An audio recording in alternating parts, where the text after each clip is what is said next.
시편은 150편으로 되어져 있습니다. 그리고 이것을 제5권으로 나뉘어서 쓰여졌음을 볼 수가 있죠. 근데 제4권, 그러니까 90편에서 106편까지 제일 처음 그 시편이 오늘 유일하게 150편 중에서 딱 한 편밖에 없는 모세의 시라고 알려진 시가 오늘 본문의 내용의 말씀입니다. 근데 오늘 이 본문은 이스라엘 백성들은 늘 국가 순환 기념 주일로 보낼 때 이것을 사용하고 또 저들이 살아가는 그런 삶 가운데서 늘 언제나 하나님께 영광 돌리며 특히 이제는 성전, 예루살렘 성전하면 이들에게는 늘 상징적으로 하나님을 임재하는 그 믿음이 있거든요. 그래서 성전 건축을 할 때 이런 내용을 특히 이제 시편 90편을 사용했음을 알려지고 있습니다. 어찌됐든 간에 오늘 이 본문은 뭘 얘기를 하는가? 우리의 영원한 거처는 하나님밖에 없다는 거예요. 하나님만 우리에게 행복을 줄 수 있다는 걸 고백해요. 이 모세가 수많은 세월을 보냈는데 얼마나 많은 것을 경험했겠어요.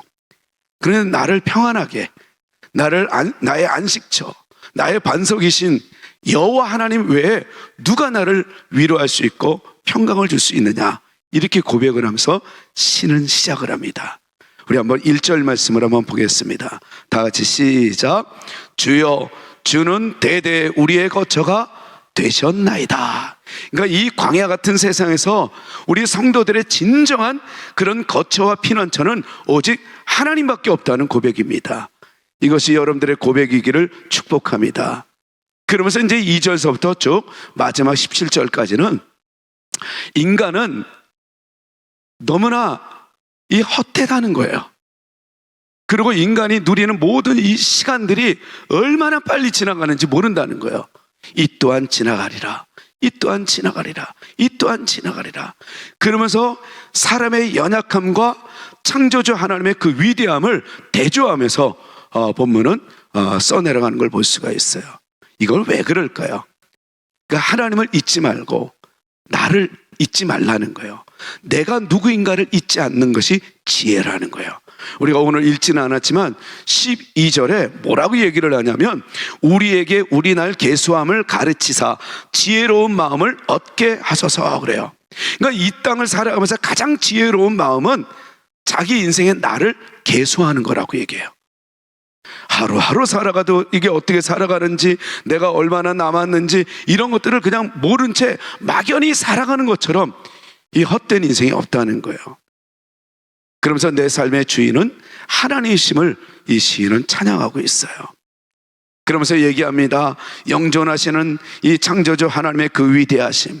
근데 또 우리는 유한한 삶을 살아가는 피조물의 인간의 연약함을 또 2절에 이야기해요. 뿐만 아닙니다. 3절은 우리를 티끌이라고 얘기해요. 먼지만도 못한 우리의 존재, 먼지와 같은 존재, 금방 사라질 존재. 그리고 5절 6절에서는 아침에 뒀다가 꽃이 피고 저녁에는 시들어 말라버리는 풀과 같은 존재래요. 그리고 또 계속해서 5절은 이야기합니다. 우리의 삶은 잠깐 자는 것 같대요. 자는 것. 그러면서 또 아침에 돋는 풀과 같고 4절에 한 순간 같은 게 이 인간의 시간들이라는 거예요. 요즘에 평균이 83.5세라고 얘기해요. 요즘에. 그러니까 83세가 조금 넘으신 분은 이제 조금 더 사신 거예요. 그러니까 이제 점점 이 수명이 길어지는 듯해요. 근데 이것조차도 오늘 이 모세는 자기가 120세를 살아봤지만 120도 금방이래요. 순간이래요. 한순간이라고 오늘 얘기하고 있잖아요. 잠깐 자는 것 같대요. 이렇게 얘기했는데 여러분들은 어떻게 생각해요? 특히 우리 젊은이들은 아직 잘 그걸 실감이 안 날 거예요. 우리 어르신들 죄송합니다. 제가 요즘에 조금씩 느끼는 것 같아요. 너무너무 이게 빠른 것 같아요. 진짜 순간이에요. 그래서 이제는 이 어르신들이 인생의 그 시속을 얘기하는 게 그게 맞는 것 같더라고요. 10대는 10km, 20대는 20km, 50대는 50km. 이게 점점 빨라지죠? 60대는 60km, 80대는 80km 엄청 빨라요. 그 눈을 이렇게 잠깐 감았다 딱 눈을 뜨니까 벌써 하루가 지나가고 1년이 지나간다고 얘기를 해요. 그렇다면 이런 하나님의 섭리 가운데 그렇게 한 번뿐인 이 인생을 살아가는데 우리는 어떻게 살아가야 될 것인가? 이 독일의 저널리스트 이 롤란트 슐츠는 이 죽음의 에티켓이라는 이 책을 출간하면서 이런 얘기를 해요. 산다는 것은 곧 죽어가고 있는 것이라는 거예요. 지금 우리가 산다는 것은 죽어가고 있는 거래요. 그러면서 또 얘기를 합니다. 어쨌든 당신이 바라는 것보다 일찍 죽게 될 것이다. 이게 전체 내용이래요. 그러니까 여러분들이 나는 이 정도로 살았으면 좋겠어요 하면 이게 평균 보면 그만큼 못 사는 게 인생이래요. 여러분들 아주 그냥 오래 장수를 꿈꾸고 있고 기도하는데 초치는 이런 이 술취의 고백입니다. 근데 그 평균 그렇다는 거예요. 이게 사실인 걸 어떡하냐는 거예요. 그러니까 우리에게 남은 시간이 얼마나 될지 아무도 모른다는 얘기겠죠.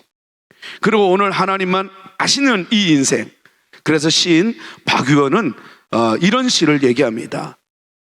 그때는 그때의 아름다움을 모른다. 이런 시 제가 주보에도 올렸습니다. 그러니까 우리가 살고 있는 이 현재 지금 이 순간의 소중함과 아름다움을 이렇게 노래를 한 거예요. 그때는 그때의 아름다움을 모른다. 20대에는 서른이 두려웠다. 서른이 되면 죽는 줄 알았다. 이윽고 서른이 되었고 싱겁게 난 살아 있었다. 마흔이 되니 그때가 그리 아름다운 나이였다. 30대에는 마흔이 두려웠다. 마흔이 되면 세상이 끝나는 줄 알았다. 이윽고 마흔이 되었고 나는 슬프게 멀쩡했다. 쉰이 되니 그때가 그리 아름다운 나이였다. 예순이 되면 쉰이 그러리라. 일흔이 되면 예순이 그러리라. 죽음 앞에서 모든 그때는 절정이다.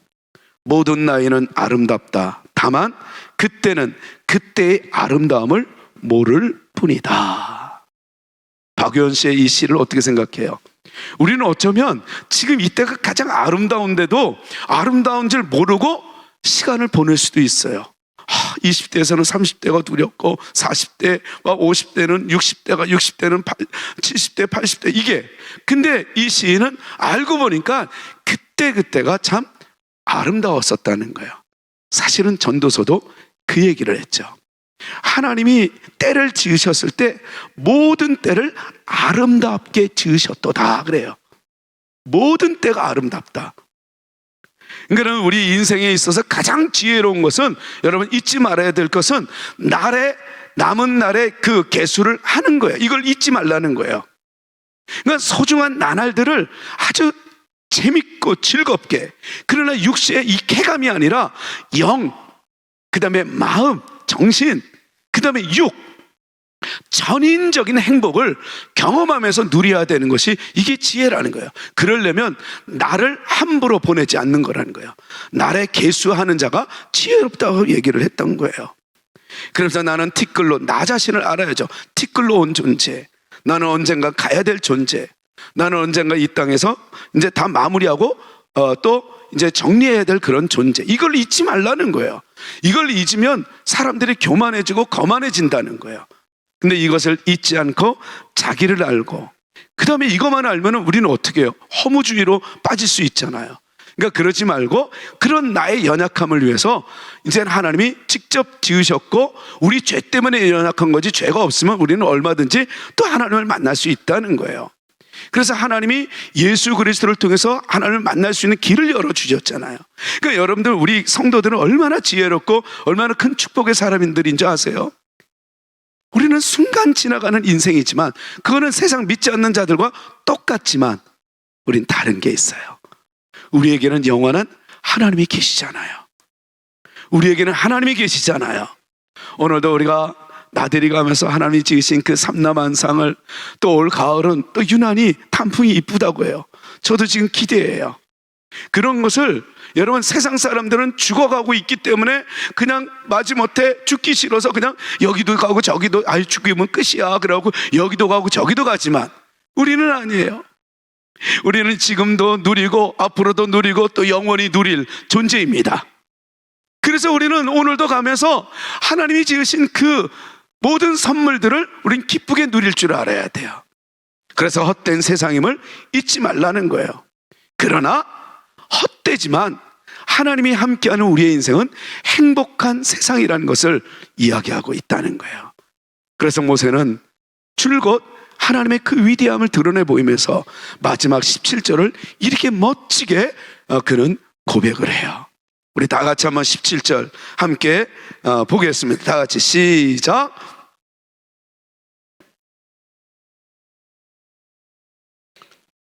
주의 영광을 그의 자손에게 나타내소서. 여기서 우리가 이제 강조하는 이 모세의 고백은 뭐예요? 주 우리 하나님의 은총을 우리에게 내리게 하사 우리의 손이 행한 일을 우리에게 어떻게 하라고요? 견고하게 하소서. 우리의 손이 행한 일을 견고하게 하소서. 그러니까 우리가 살아갔던 모든 삶들이 행복해지게 해주세요. 후회 없는 인생 되지 않고 내가 행했던 모든 일들이 다 행복해지도록 견고히 하나님 축복하옵소서, 축복하옵소서. 이게 바로 인생이었던 거예요. 모세가 그렇게 살아왔던 것처럼 우리도 소중한 나날들을 여러분들 귀히 여기며 하나님과 동행하며 자기의 인생뿐만이 아니라 모든 이들에게, 그리고 세상의 헛된 것을 우리가 잊지 않고, 그래서 세상의 마음엔 두지 않고 세상 속에서 하나님이 주신 그 은혜로 우린 기쁘게 누리며 살아가는 지혜로운 우리 모두가 돼야 할 줄로 믿습니다.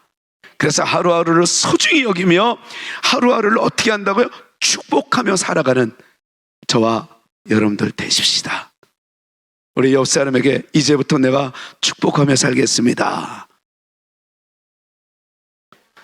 축복하며 살겠습니다. 모세는 마지막 축복하옵소서, 축복하옵소서, 견고하게 하소서, 견고하게 하소서 이러면서 마무리를 짓듯 마지막까지 축복한 모세처럼 우리도 강건하게 장수하며 축복을 비는 하나님의 사람, 소중한 나날을 귀히 여기는 지혜로운 우리 모두 되시기를 주의 이름으로 축원합니다.